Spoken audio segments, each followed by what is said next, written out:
In this video, I'm going to be discussing my personal beliefs on the concepts of mentorship, self-mentoring for self-care and personal development, and supervision, and what I believe I need. The first topic I'm going to be talking about is mentorship. The definition of mentorship to me is the act of finding a person whom you are able to connect with, who is able to provide you with the guidance while sharing their experiences, and just being a person who is there to listen to you when you need someone. The way I would find a mentor is by really asking around and taking the time to really think about what I need in order to make having a mentor the most effective. Another way I would go about finding a mentor is by taking the time to step outside of my comfort zone and asking around to see who I believe is the best fit for what I am looking for. I personally believe that someone who is happy with their job and career is going to be more willing to talk and help someone who is less experienced than they are, than someone who is very unhappy with their job and career. Someone who is happy with their job is going to be more excited about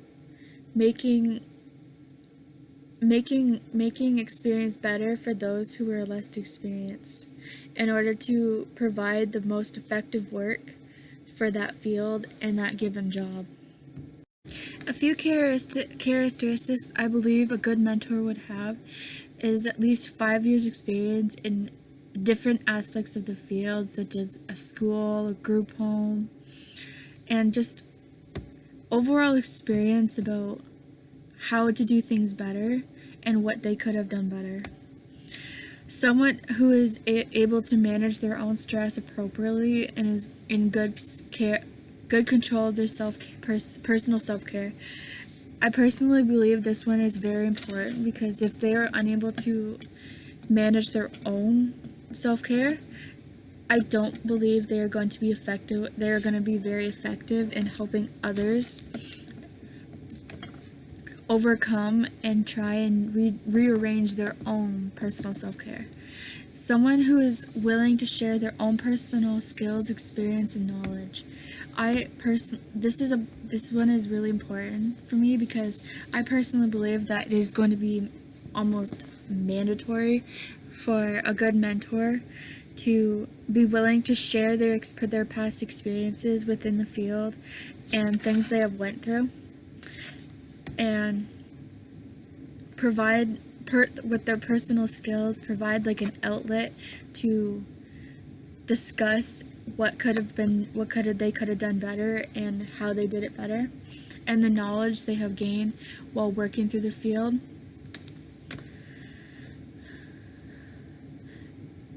Having someone who has a positive attitude and look on life, someone who values learning and is willing to take every opportunity to apply this to their overall work. Someone who is unwilling to learn is going to be unable to help teach you the right ways to do things, because in this field there are going to be many times where you are going to be expected to learn things that you didn't already know, and by taking the time to actually learn them is going to be mandatory. Someone who is not afraid to provide constructive feedback and guidance where and when it is needed. I personally believe from my own personal experiences that this is going to be mandatory, because being the shy person I am, opening up and really getting in there is very hard for me. So letting me know what I am doing wrong and what I could be doing better is going to be critical, and letting me know what I am doing good is going to be also a very valuable learning experience for me. A few questions I would ask during the interview process for a mentor would be, how many years of experience have you had in the field, and what made you choose this career path? How did you learn to embrace your failure? Think back to 5 years ago. Did you envision this is where you would be now? I believe these would be very valuable questions to ask in the interview process because you are choosing a mentor. It is going to be critical to know more about who they are and how they handle their own stress and situations when they arise. Knowing how the other person handles situations is going to be important because if they are unable to help themselves, it is going to be almost impossible to help anyone and provide the guidance they're going to be expected to deliver. A few questions I would ask during the interview process for a mentor would be, how many years of experience have you had in the field and what made you choose this career path? How did you learn to embrace your failure? Think back to 5 years ago. Did you envision this is where you would be now? I believe these would be very valuable questions to ask in the interview process because you are choosing a mentor. It is going to be critical to know more about who they are and how they handle their own stress and situations when they arise. Knowing how the other person handles situations is going to be important because if they are unable to help themselves, it is going to be almost impossible to help anyone and provide the guidance they're going to be expected to deliver. Having a mentor is going to be, when it comes down to it, self-care is more than just taking bubble baths, sleeping more, and looking over your health. It's about taking care of your emotional health, your physical health, and your mental health, and making sure you are taking the time to actually take a break and de-stress and can really find the fine line between your real life and your work life. The difference between burnout and compassion fatigue is burnout is where you're so mentally exhausted you are unable to function and provide the care in which you would when you first began. It's when you don't take the time to let others know how you were feeling, and it means you're so exhausted you just don't know how to function anymore. Compassion fatigue is you're so emotionally tired that you are unable to provide the emotions you would if you would have took the time to actually de-energize, re-ground yourself and vocalize how you are feeling with others. Each of them is very important to know what to look out for because if burnout can lead to compassion fatigue because if you are so mentally exhausted and you don't know how to find the fine line, it can almost be a career ender, which you don't ever want. A few steps I could take to prevent burnout and compassion fatigue is taking the time to de-stress and really talk about how I'm feeling with those around me and finding someone who is able to listen and provide me with the guidance I need in order to come out of it. A few of the skills that I have now are listening, taking the time to understand, really learning, really taking the time to learn about different situations. Three skills I would like to develop in my 3-year plan are becoming more assertive, finding my voice, and really finding out who I am as a practitioner. I believe that being more assertive will really help me because I find that when I'm in placement, kids like to try and walk all over me and push me out of the way because I have a hard time trying to find where I fit into the situation because some people believe that I'm doing more than I should and some believe that I'm not doing enough. So finding a common ground is going to be most important, especially when I'm first starting out in the field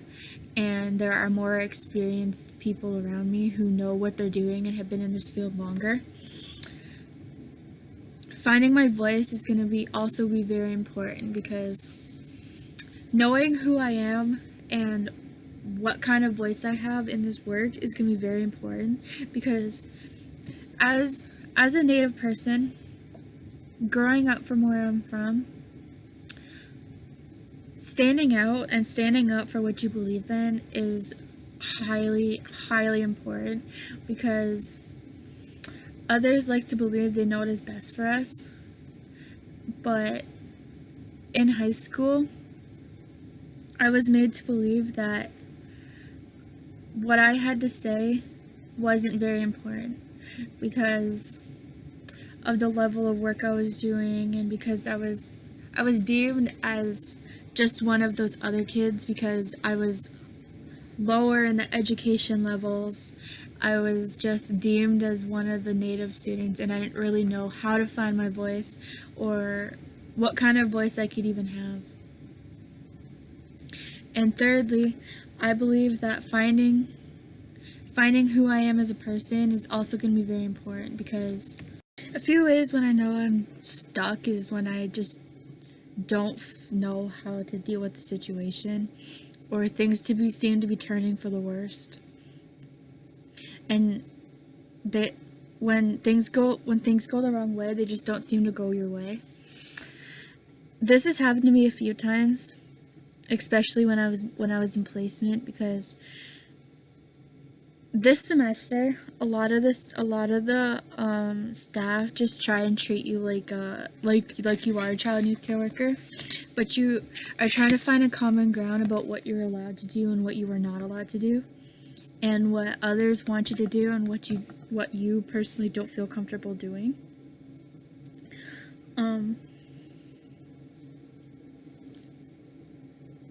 I do know how to work myself out of the state. Asking for help when you feel stuck is almost the most important thing to do, because if you are unable to fix the situation, if you are not asking for help, it is most likely going to make the situation go worse, and things may backfire on you. Self-mentoring of personal development is more about searching about where you are now and areas where you can improve, and how you're going to do that. Coming up with checklists of self-development, and when and how you're going to achieve this, how you're going to achieve goals, it can be a really fascinating thing. Taking the time to read and really research about different things in order to put more knowledge into your overall toolbox is also going to be very important, because professional development is something that is going to follow you all the way through this career, and knowing how to really help yourself is going to help others know how to help you as well.